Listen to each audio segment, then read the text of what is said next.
আসসালামু আলাইকুম সবাইকে, আশা করছি সবাই শারীরিক ও মানসিকভাবে ভালো আছেন এবং সুস্থ আছেন। আজকের ব্লগটি একটু অন্যরকম হতে যাচ্ছে। এর মূল কারণ হলো ভরপুর খাওয়া দাওয়া। সহকর্মীরা মিলে হঠাৎ সিদ্ধান্ত নিলাম আজকে বাইরে খাবো। তাছাড়া অনেক দিন ধরে বাইরে খাওয়া হয় না। কিছুটা বোরিং কাটাতেই চলে গেলাম মিরপুর 12 নম্বর কাচ্চি ভাই ডাইনে। ইসিবি চত্বর থেকে রিক্সা নিয়ে সোজা চলে এলাম মিরপুর 12-তে। কত করে ভাড়া? কত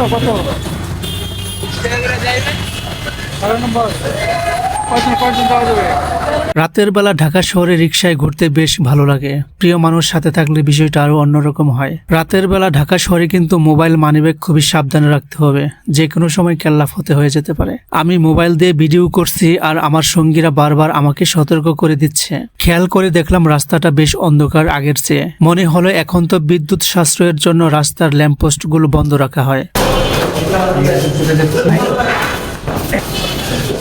আমরা কাচ্চি ডাইনে চলে আসছি প্রায়। এখানে এই প্রথম, এর আগে কখনো আসার সুযোগ হয়নি। এখানকার পরিবেশ মাশাআল্লাহ অনেক সুন্দর। এখানকার স্টাফদের আচরণও প্রশংসনীয়। দই মিষ্টি দই না, তাই একটা মিষ্টি দই হবে। এখানে প্রবেশ করে ওরা মেনু কার্ড দেখে খাবার অর্ডার দিচ্ছে।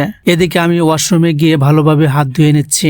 জিনিস যেটা ভালো দাম তার একটু বেশি, এটাই স্বাভাবিক। দেখতে দেখতে খাবার চলে আসছে আমাদের টেবিলে। সাথে আছে তরতাজা শসা, কাঁচামরিচ, লেবু ও পেঁয়াজ কুচি। সত্যি দেখে লোভ সামলানো অনেক কঠিন।